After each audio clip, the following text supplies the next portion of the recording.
Hey there, language lovers, and welcome to this new episode of the Language Hacking Podcast. I'm Shannon Kennedy, one of your hosts, along with Benny Lewis, and in this episode, our guest is Katie Harris, founder of Joy of Languages, host of Easy Languages Italian, and the creator of the Language Diary Challenge. She's also a past participant of the Fluent in 3 Months Challenge. In our chat with Katie, we discuss how to spark joy of learning languages, how to feel calm when recording videos of yourself speaking the language, what to do when novelty wears off in language learning, and tips for journaling in another language. If you enjoy this episode of the podcast or the podcast in general, we appreciate your reviews. They help other language lovers like yourself find the podcast. You can share your thoughts with us at languagehacking.com/review. And of course, a big thank you to everyone who's recently left us a review. Now, let's get into our interview with Katie Harris. The links and resources mentioned in this episode can be found at languagehacking.com/33. Welcome to the Language Hacking Podcast from Fluent in 3 Months. Hello, and welcome to this new episode of the Language Hacking Podcast. I'm Shannon Kennedy, and with me today, as always, is Benny Lewis. Hey. In this episode, we're chatting with Katie Harris, founder of Joy of Languages, host of Easy Languages Italian, and creator of the Language Diary Challenge. In our chat with Katie, we're going to discuss a variety of topics, including how she got started with languages. So let's just jump right in. And Katie, will you tell us how you got into language learning? Hi. So I got into language learning very late in life. Not that late, in my early 20s, when I did a year abroad in Italy. And I'd tried to learn languages before then. I'd had an experience which I think is quite similar to Benny's in that I was terrible at languages at school. And then when I actually came to Italy, I focused on trying to communicate with people and talk to people.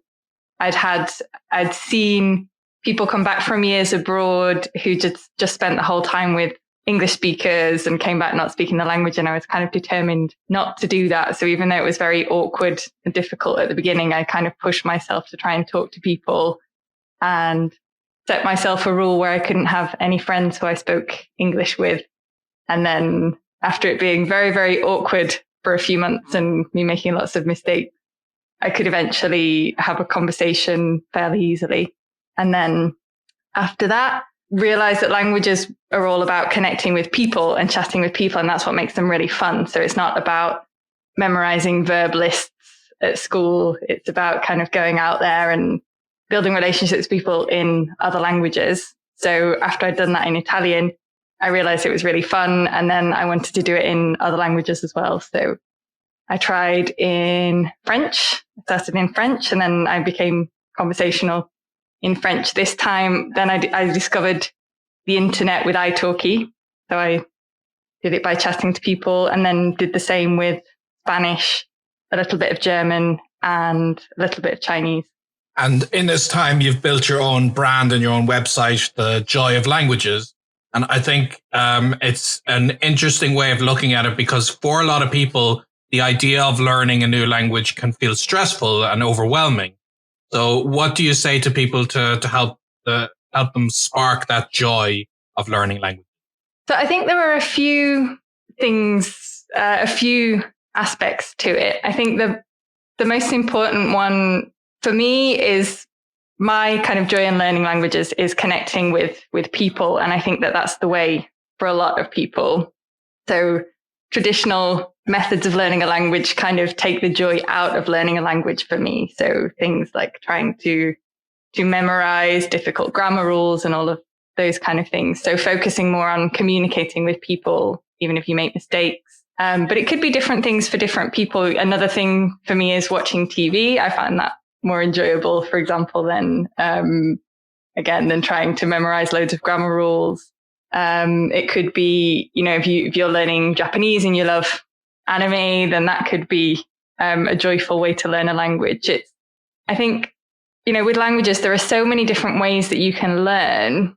And most people kind of grow up thinking that, there's only this one way to learn a language. And it doesn't actually work for most people. Whereas if you move away from that, and you try and do more enjoyable things, for example, like use music, use Netflix, try and get out there and talk to people, communicate with people, then it's a lot more enjoyable, and it's also more motivating, because obviously if you find ways to learn that you enjoy, that's a lot more sustainable because you want to keep coming back to it and doing it regularly. Whereas if you try and force yourself to do something that you don't like, it's going to be very difficult to maintain that effort over the amount of time that it takes to learn a language. I know that a lot of learners, when they lose that joy or they lose that motivation, sometimes you get tunnel vision and it's hard to figure out how to get back on track and to discover those things. So what would you say is your best kept secret to finding the joy in language learning? I have two things that I find always help me to get out of that hole when it's feeling more difficult and when it's not joyful. The first one is finding somebody to speak to that I enjoy speaking to. So maybe it could be a speaking partner, so a language exchange partner, or a tutor. So I might go and look for a new tutor, for example, if I feel like I'm stuck in a rut, or maybe go back to an old tutor that I had that I loved and I've kind of gotten out of a routine. That's probably the first thing. The second one is I completely let myself off the hook for studying. So I kind of say, okay, well, for a while, don't worry about anything that feels like studying at all, and just do things that feel enjoyable and relaxing. And that thing is going to change depending on what level you're at, of course. So if you're at an advanced level, that thing could be, reading a novel. If you're just starting out, you might not be able to sit down and watch a film, but you might be able to do something like take a book designed for a language learner to a coffee shop, sit down, have a nice half an hour reading something that's designed for lower levels, or listening to podcasts. So it's going to be different depending on the level, but just something that doesn't feel like studying. It feels more like, it's something that's enjoyable, something that you like doing. I really love that suggestion, because a lot of the time when we look for something that we enjoy doing, we try to think like a specific task. My go-to thing would be, I'm going to go play a video game in one of the languages that I'm learning. But one of your suggestions, which I think I definitely want to kind of highlight, was that you said, go to a cafe and read like a book geared towards language learners. So sometimes it's not necessarily doing the actual thing itself in the language, but sometimes doing something you enjoy while doing the language. So I think that was just, I wanted to make sure that we kind of put some emphasis on that, because that was a good suggestion. Yeah. Recently, I've been really struggling with Chinese. I've been really dragging my feet. So I've been combining it with a cocktail. So having a cocktail and doing a lesson with a tutor, or watching something or reading something, but just doing that to kind of make the whole moment more enjoyable. And one other thing that I like is whenever we see your videos of you showcasing your language skills, you look very calm on camera as you're doing it. And I know with our own Fluent in 3 Months challenge, we try to encourage people to upload their own day 0, day 30, day 60, day 90 videos. And it can be very nerve-wracking. So do you have any tips for people to kind of help to calm themselves before potentially recording themselves on camera, or even just putting themselves in front of another speaker via Zoom call? Like how do you stay calm? I think the most important thing is lowering your expectations, because we often expect so much of ourselves, and a lot of the anxiety comes from thinking, I'm going to record a video of myself speaking the language, and people are going to see me having long pauses and making mistakes, and it's going to be terribly embarrassing. Whereas if you go into it thinking, I'm a beginner, I'm going to give myself permission to be a beginner, it's okay to make mistakes. Of course I'm going to make mistakes. I've only been learning for a few weeks or a few months, or, even if it's a few years, you're not a native speaker, so you might still make mistakes. So just giving yourself permission to be a beginner, to make mistakes, and then that just takes the pressure off. And then kind of a little side to that, I think, is having a good sense of humor as well. So if you know that you might make a mistake that's funny, or, you just kind of becoming comfortable with not having to look like you have everything under control all the time, because you can't when you're learning a language, really. So being able to laugh when things go wrong, if you can do that, then you can be comfortable because nothing's going to throw you off. You just know that you'll have a laugh about it and then move on. So speaking of videos and your earlier mention of Chinese, you actually took part in the Fluent in 3 Months Challenge before it was called the Fluent in 3 Months Challenge with us learning Chinese. Could you talk a little bit about your experience doing that? Yeah, absolutely. I did. I think like a lot of people in the challenge, I focused a lot on speaking. I think that's the good thing about doing the videos because you're going to see the videos all the way through. So you've got this, it really helps you to focus on, I've got the day 0 of me speaking. I know I'm going to see a video of myself in 30 days of me speaking again. So I want to try and practice speaking as much as possible to get that up to, so that I can see the progress in the videos. So I think that kind of laser focus on speaking it has been really, really useful. And then to be able to look at the difference in 90 days when you do focus so much on just speaking, which is essentially the reason most people want to learn a language, speak and communicate with people. I think that was really useful. And I think that's something that I've brought with me that I still do to this day, really. When I think about learning, when I come back to learn Chinese, I'm very, very focused on speaking all the time. How have your challenges evolved over the years? Because you've taken on many different kinds of challenges. So how have things changed? I think sometimes they can get more difficult in a way because the novelty can wear off a little bit. So you can kind of, at first you've got the peer pressure, you've got, that people are going to see everything. So you're very, very motivated. I think over time, that can become a little bit more difficult once you get used to everything. And then that's when it becomes really, really helpful to lean on doing things that you enjoy. So when the motivation, when you start to lose motivation a little bit, switching things up and finding something different to do that you enjoy. And that's definitely the more challenges I do or the longer I learn languages, the more I really find myself doing that because it's, I've been doing this for so long. If you don't find ways that you enjoy, you keep coming back to it because you enjoy it essentially. It's difficult to keep up the motivation. If you're pushing and pushing and pushing for years and years and years, sooner or later, you're going to run out of steam. Whereas if you enjoy it, then you're going to keep coming back to it and you can keep doing it for years and years because it just becomes a hobby then. A lot of people tend to miss out on that sort of joy and keeping languages as a hobby. As you said, they get burnt out on it. So what would your suggestion be for rediscovering that joy or even returning to it when you are at that stage where you just feel totally burnt out on the language? Community is another thing that I think is really, really important. Because and that's one of the reasons why this whole online language learning community is so great, because you can almost guarantee that however you're feeling about learning a language at that moment, somebody else is feeling like it at exactly the same time. So you can talk to them about it and then you'll feel better and, stop beating yourself up so much and it will be easier to keep going. Or somebody's been through exactly the same thing and they've solved it. So they can say, oh, you're getting frustrated by all the words you don't recognize in this thing. I felt like this was the technique that I used.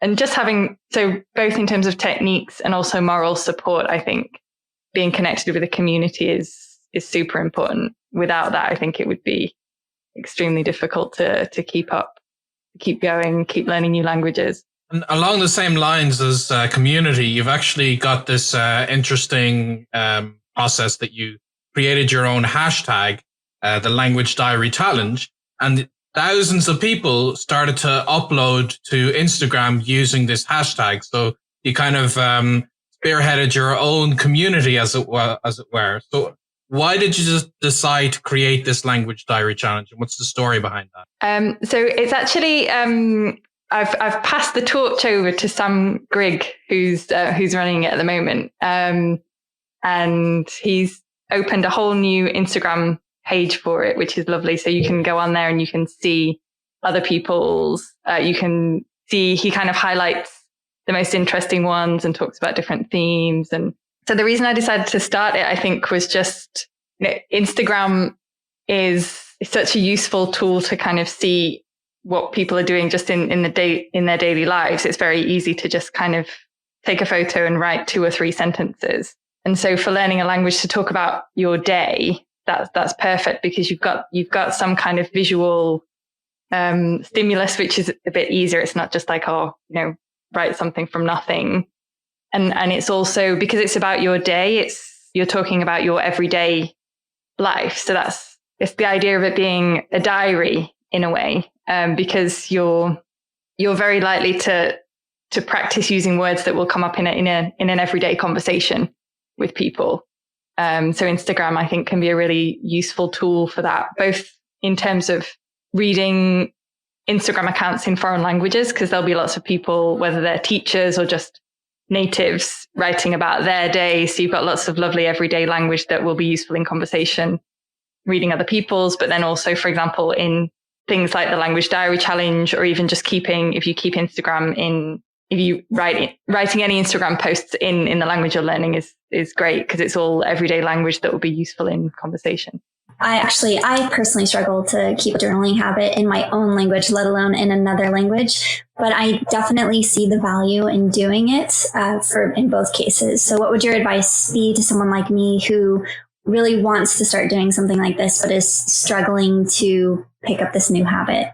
Well, so I have to admit there that I am definitely not perfect with this either.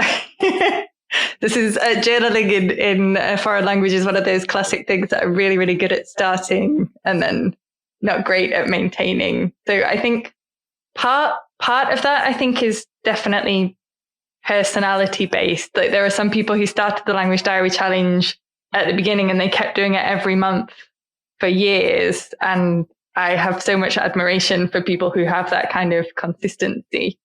Whereas if you're not like that, I think probably the most useful thing to think about is that change. If you need change to keep things new, then it's probably a good idea to try and work with that rather than against it. So you could think about ways that you can change things up. So maybe one week you could use writing prompts, and then another week use a different, use one theme for the whole week and take a photo on that theme and then write about that. Or if it's in a journal, I think there's lots of really interesting, even just for native speakers, writing prompts online. If you just type into Google writing prompts, there are lots of really interesting ones. So I think you could get lots of ideas if you like writing. I think diaries are really, really, really great tools for learning a language, because it's such great practice for speaking, because it's essentially the same thing. It's writing in an informal style with common words. So you can find, any kind of prompts online to shake things up a little bit, then that would be a good idea to get started. Okay. And moving on to your current lifestyle that you're currently living in Italy, what things do you do to take advantage of these surroundings to help you to continue to advance in your Italian? That's an interesting question, because I think as a native speaker, as a native English speaker, there's a constant battle to not end up in an English bubble all day. Even if you speak the language at quite an advanced level, there's always that. Like, I've been living in Italy for nearly 10 years now, and there's still the pull. If I didn't fight against it, I could just end up speaking English all day at home, watching English programs, speaking English to people outside in Italy, for example, in bars and restaurants. So I think the first thing is really just making that choice to say, no, I'm not going to end up in the English bubble. And then that being a constant choice that you make several times a day, every day, even after many years. So if I go into a shop or a supermarket and people look at me, immediately they say I'm not Italian, and they start speaking in English, and then just replying back in Italian, getting into that habit. If I meet friends of friends, they start speaking in English immediately, and I'll reply in Italian until the conversation moves over to Italian. And it can depend a little bit on your level. I remember when I first started, I remember feeling really awkward because I knew that their English was a lot better than my Italian. So it was that kind of, oh, well, I'm going to force us to speak in Italian, even though the conversation would be easier in English. And I remember feeling embarrassed about it. But one thing that can kind of help you overcome that a little bit is to just be really open and honest about it and say, coming back to the idea of just you being the one that says, oh, I'm a beginner, so that it's not embarrassing anymore. So you saying, oh, but I want to learn, can we speak in Italian? That kind of takes a bit of the embarrassment away because you've said you're a beginner. That way you can probably get them on side. They'll want to help you to speak the language you're learning as well. So I think just being open and honest with people and saying, I want to learn, can you help me? Because so many people can feel, embarrassed and like, oh, I don't want to try and speak the language. But if you just the whole time you're trying to do things in the language, putting yourself out there, asking other people if they can help, and eventually it all becomes a habit. Since you've mentioned putting yourself out there and speaking Italian with native Italian speakers, there's something that you have been doing as the host of Easy Languages Italian, where you go out and you interview complete strangers in Italian. You ask them questions. So what has that experience been like for you? How did you get involved, and how do you overcome any nerves you might feel in asking strangers on the streets to answer these questions in your learned language, I guess? So the nerves thing is really funny because even now, I think we've been doing it for nearly 2 years. And I make the videos with my partner, Matteo, and neither of us are the type of person that easily goes up to strangers and starts talking. So every time we go out to do videos, there's just the two of us kind of standing in a piazza next to each other going, no, you go. That person, what did you think they'll say? Yes. So that still happens now. I still get nervous going up to strangers and asking them. But I guess you could kind of link that back to language learning, just feeling really nervous about doing something, but then just trying to do it anyway. And then realizing actually, when we go up and ask people, nobody turns around to me and says like, oh my God, how dare you ask me? That there's not been any kind of horrible or embarrassing moments. Like the worst thing that happens is somebody says no. So that was the thing about us feeling nervous and what people say. What was the rest of the question again? How'd you get involved in doing that, and what has the process been like? So I actually got involved in it because I'd watched it for years and years. So I love the Easy Languages network, and I watched loads of Easy German when I was doing the German challenge, and just really love the concept because it's all about kind of going out and chatting to people. And as a student, you actually get to see how people speak the language rather than it being like a diluted version in a book, which is so nice because you get those little, when people are talking, they use all these little words and little expressions that you never see in books. So I think it's such a good concept. And then, so I watched the German videos a lot. Then I started watching Easy Spanish a lot, and I got to know Juan at the time, who was the presenter. And I actually went to Barcelona and I did a video with Juan in Spanish.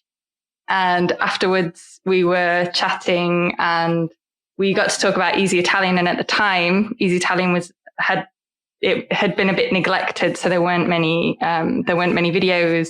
They didn't have regular presenters basically. So we got in touch with the guys at Easy Languages and asked them, and then started making videos, and it just grew from there basically. Like you were saying before, you've been in Italy for 10 years, so you've got the momentum to be able to get your Italian.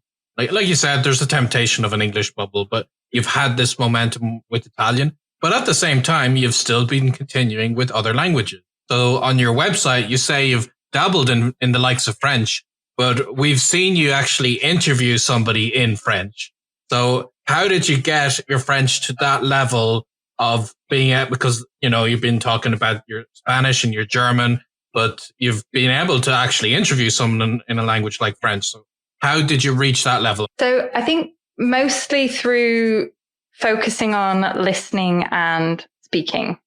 That's I'd say they're the two, because at the end of the day, when you learn a language, what most people want to do is have a conversation. So those are always going to be the most important things to focus on.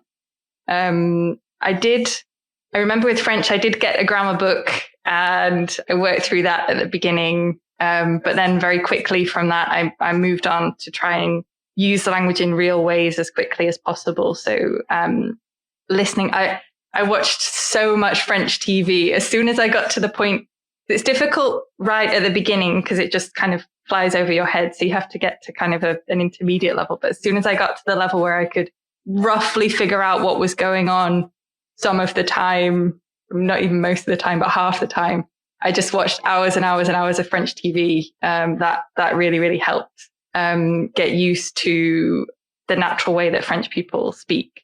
And it was actually quite funny because I did an exam in French, and I watched, when I say I watched French TV, I watched lots of reality TV in French. So when I started doing lessons with the teacher who was helping me prepare for the exam, at first she was like, wow, your French is so good. I can't believe you've never lived in France and you speak French like this. And then once we started preparing for the exam, she was like, your vocabulary is terrible. You know, like 10 words. And the reason for that was because of I was watching reality TV, which is, they're not exactly known for their big vocabulary. So I think that's interesting because it kind of shows that you learn what you do, if that makes sense. So learning by doing. And then, so that was it really basic. So learning the basics, watching, listening lots and lots and lots, listening out for hours and hours and hours, and practicing speaking as much as possible. So I spoke on italki. I did lots and lots of lessons on italki. I tried to go to France a couple of times. And when I did, I was quite insistent. Again, they spoke English better than I spoke French, but I asked people to help and tried to insist as much as I could that we practiced in French. And then in the end, it kind of all came together. And it's not just French that you've studied. You mentioned earlier some of the other languages that you've worked on, including German and Spanish and Chinese.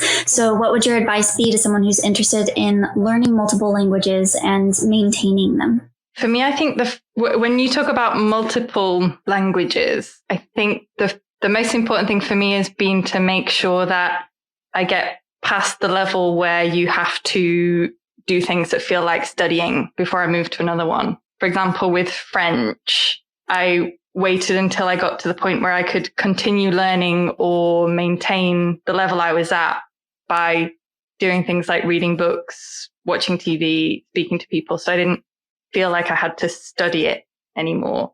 Of course, there's always things to learn, and I could go back, and if I wanted to improve a lot more, I probably would have to study, but I could maintain a conversational level. And then the same with Spanish. So I'd start doing things that feel a bit more like studying. So looking at grammar books, memorizing useful words.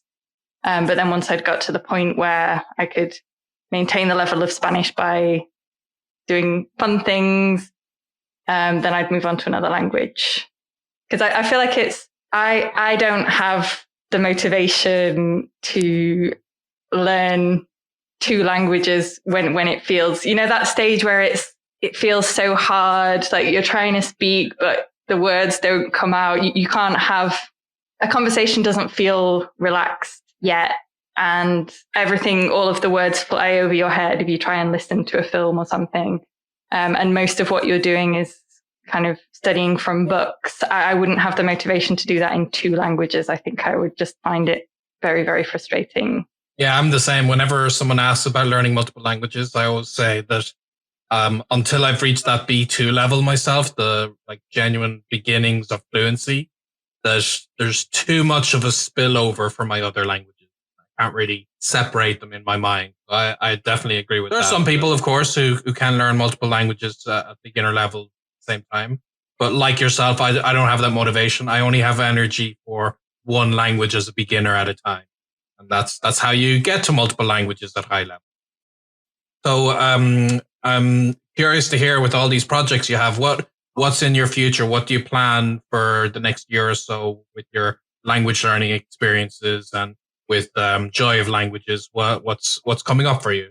So we're currently focusing a lot on Italian, and we've got. So I'm mostly focusing. It's interesting because over the last couple of years, I've been making the transition more from, I guess, less from talking about the languages that I'm learning and more to helping other people learn that particular language. And at the moment, I'm very focused on Italian. So kind of basically just looking at how I learned Italian and what worked for me and what I think can work for other people. So enjoyable stories, simple grammar explanations, opportunities to practice speaking and connect with the community. So I'm building an Italian course that helps people to do that. And I'd eventually like to do that for other languages as well. And of course, one of the questions that we like to ask all of the guests who come on the podcast, given that it is the Language Hacking Podcast, is what is language hacking to you? Oh, good question. I think language hacking is looking at what works for you and doing more of that. So because everybody's different with learning a language. Some people, I personally find that the way that languages are taught at school didn't work for me at all. So for me, language hacking is just abandoning that method, the method of kind of studying a language and trying to use it instead. For somebody else, I know people who just like to devour a grammar book first and then go off and try and speak it and use it. So I think it really depends on the person, but it's all about finding what works for you and then trying to do more of that and then finding out what doesn't work for you and doing less of it. Even if somebody else tells you that that's perfect and that's the only way that works, we're all different. So you have to find out the best thing for you and the thing that keeps you coming back as well, the thing that you can sustain and do over a long period of time. Yeah, that's an excellent answer, I would say. And I agree. It's the only way. It's an evolution that you continue to improve your learning method by finding more things that work for you and more things that don't. So that was very interesting. Thank you very much for joining us. We'll make sure that people can check out your website and all your social media through our show notes. And the link will be in the description with the podcast. And otherwise, thanks so much for joining us. And we will wish everybody a very happy language learning. Happy language learning. Thanks for having me. Bye.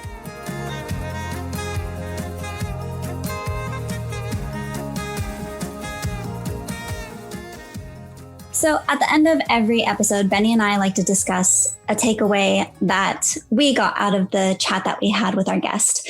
And these are things that you can do immediately to apply to your learning so that you get something actionable out of each episode. So for me, the one thing that stood out to me from what Katie said was that the joy in language learning sometimes isn't just the activity itself. It might be something that you pair with the activity, which is actually new for me. I think that when I try and find joy in languages, it's doing that thing itself in the language. So for example, as she mentioned, reading a novel or maybe watching martial arts instruction videos on YouTube or playing a video game in the language.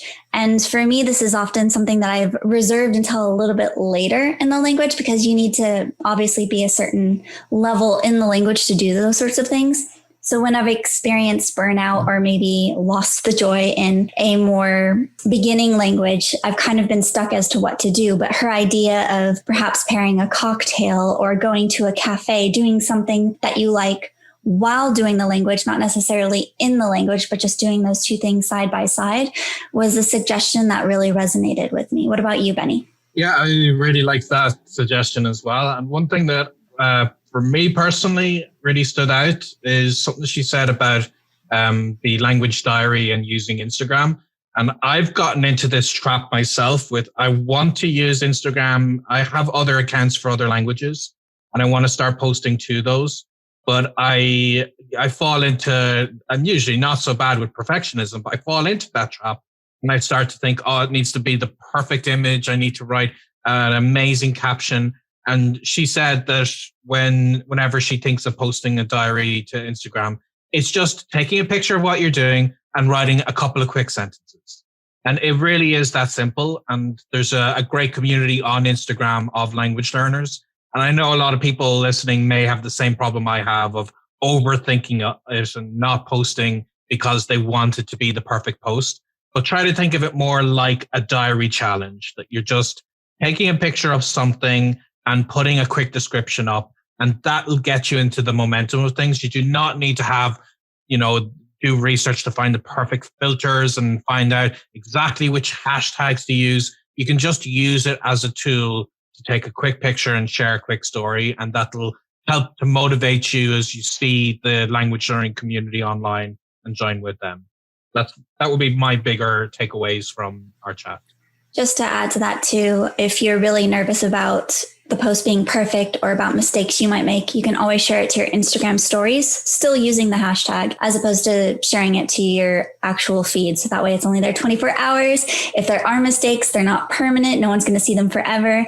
And so that could be something that you can do to kind of remove some of that stress you might be feeling about sharing those posts. Thank you for sharing that, Benny. And of course, to those of you listening, if you put any of these takeaways into practice, or if you'd like to share your thoughts on the episode with us, you can do that at languagehacking.com. You'll find the link for this episode in the description box. And again, if you've enjoyed this episode, we appreciate your reviews, and you can leave them for us at languagehacking.com/review. And until the next time, happy language learning. We hope you enjoyed this episode of the Language Hacking Podcast. Subscribe on Apple Podcasts, Stitcher, Spotify, YouTube, or wherever you get your podcasts. If you found this episode valuable and want to help us out, please leave a review at languagehacking.com/review. The Language Hacking Podcast is presented by Benny Lewis and Shannon Kennedy and produced by David Sobel, with special thanks to the Fluent in 3 Months team. The theme music was written and performed by Shannon Kennedy. Find the show notes at languagehacking.com/podcast. Thanks for listening and happy language learning.